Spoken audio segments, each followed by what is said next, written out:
Hey, this is Megan for Poke Review. How are you all doing? I'm doing good. I finally get to do the one thing I wanted to do for a long time, and it's review the first ever episode. And I've really gotten excited about this. I wanted to do it for the longest time. I finally get to do it. I'm excited. I've been wanting to do this for a long time, and one thing is definitely for sure, I am not going to sit here and tell the first episode, because we're under the assumption if you're on this channel that you know what episode 1 is and what it consists of. So I'm just going to review it. If you want to watch episode 1, it's all over YouTube. Go look it up. Watch it yourself. It's in 3 parts. Or at least in YouTube's newest update. Your videos get to be now as long as 15 minutes, not just 10. Yay! Copyright infringed stuff is now going to be able to be posted on YouTube in 2 parts, not 3. First thing I want to point out right off the bat is the transitions they keep making in the very first part of the episode. From the transitions from the old Game Boy intro, which is what they start off as, the old Gengar versus Nidorino battle. Why they chose those 2 Pokemon, I don't know. But they chose those 2 Pokemon, and they're battling out for like 2 or 3 seconds, and it transitions into a Pokemon Stadium battle. Or, not necessarily an N64 battle, stadium battle, but a big battle. And so it transitions to that, and then after Nidorino switches out and it goes to Onix, it goes immediately into Ash's story. Which, I want to mention something real quick. Anybody who watched the battle towards the very beginning, look for this screenshot. Yeah, that screenshot. This one dude. The arrow's pointing to him. Why has he got this what the hell face? Seriously, tell me. Did anybody notice that? Am I like seriously the only one that noticed that? He is obviously late for his first Pokemon, and this is probably where everything gets started. Had he not had been late and slept in, he would never have met Pikachu in the first place. So we're actually kind of glad that he was late, for if he wasn't late, he would have chosen Bulbasaur, Squirtle, or Charmander. And we would have gotten a very lame story. So he gets Pikachu by destiny because he slept in, was up late, blah, blah, blah. So we're actually kind of glad he was, sleeping in and broke his alarm clock. After being late and hurries over to Professor Oak's, he runs into his rival, his soon-to-be rival, Gary Oak, Professor Oak's grandson. Now this rival will go on for about, what is it, like 2 or 3 seasons? This character is a snobby little... Yeah, I have no words for him. He's a little rich kid. I swear to God, he's a rich kid. There's no other explanation for this character. Being running around in this all-out awesome car, the only thing I can assume is that, why?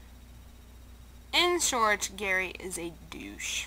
In short, Gary is a very obnoxious character, and I don't ever want to hear his name. Hardly ever. Now, don't get me wrong, I don't have anything against Gary Oak cosplayers. Believe me, it's one of the simplest cosplays you could put together. But one thing's definitely for sure, Ash is jealous. And Gary Oak continues to become a professor. Who'd have thunk it? And Ash finally gets that little Pikachu, but here's something that's interesting. Pikachu from the very beginning starts off, at least the beginning of the episode, starts off as a little bit of a smart aleck and very rude and nasty. I would love to see an episode of why Pikachu is like this and why he is such a smart aleck. I would love to see an episode where they showed that, but like they're really going to do that. You might have noticed that Ash's Pikachu has a very shocking personality. He not only shocks Ash like once, he shocks him and the rest of the group. I can't say again, but he shocks Ash again. But on top of that, he's also shocking the people who are hurting for him.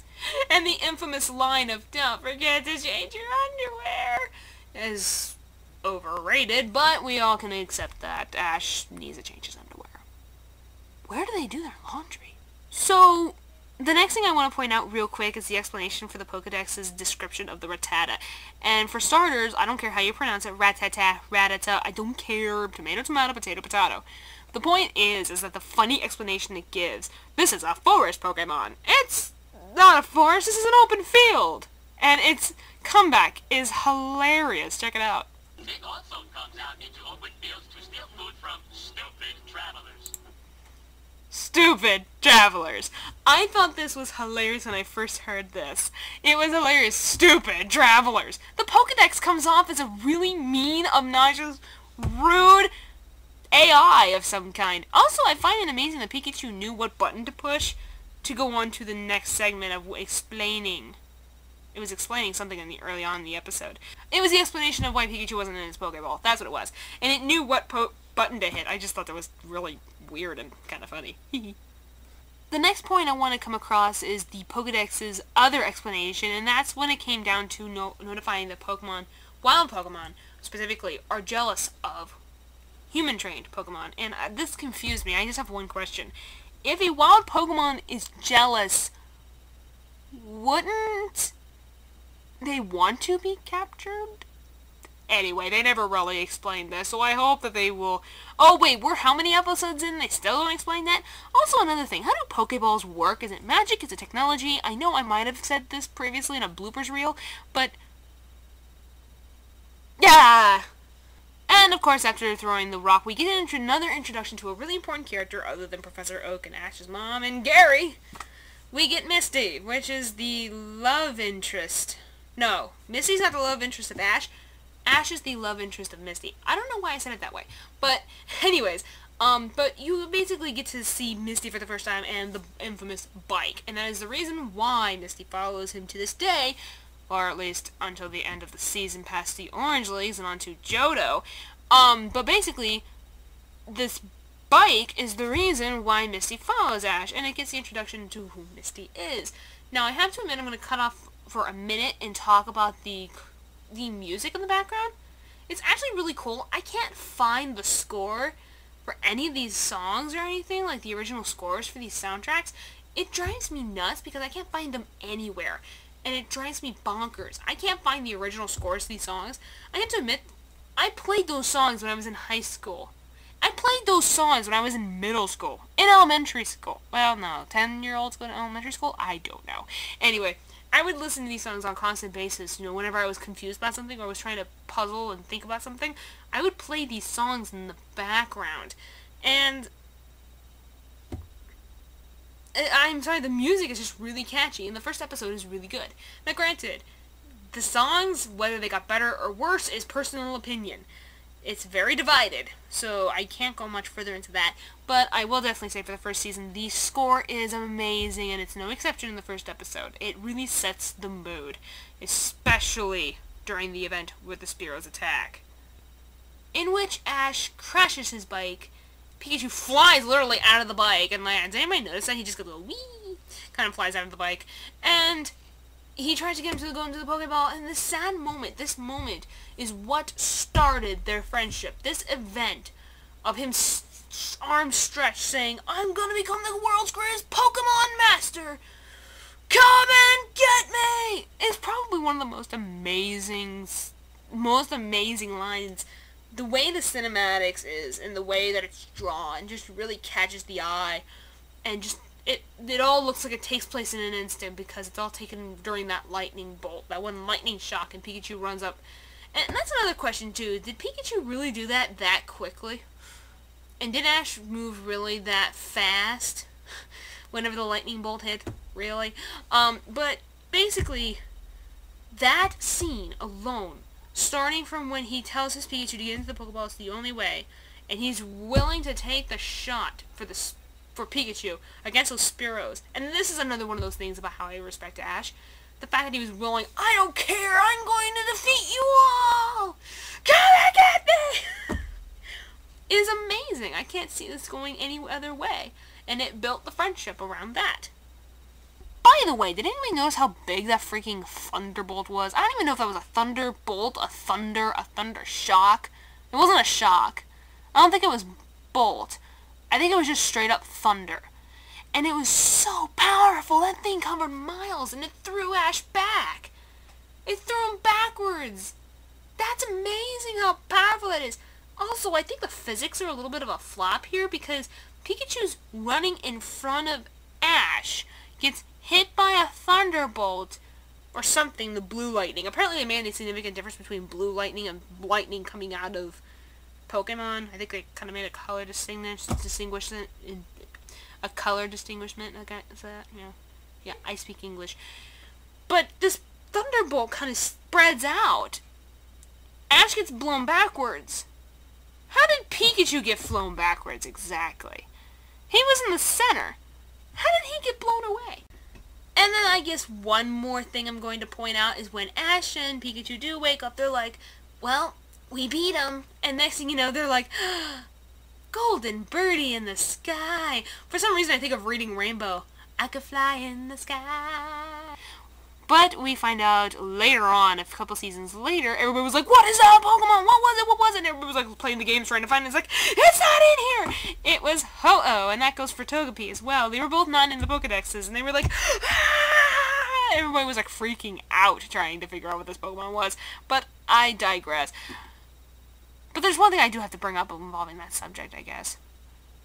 The Pokedex just happened to be laying there, out in the open, just laying there conveniently, and they aren't touching any buttons, which is another question. How does the Pokedex work?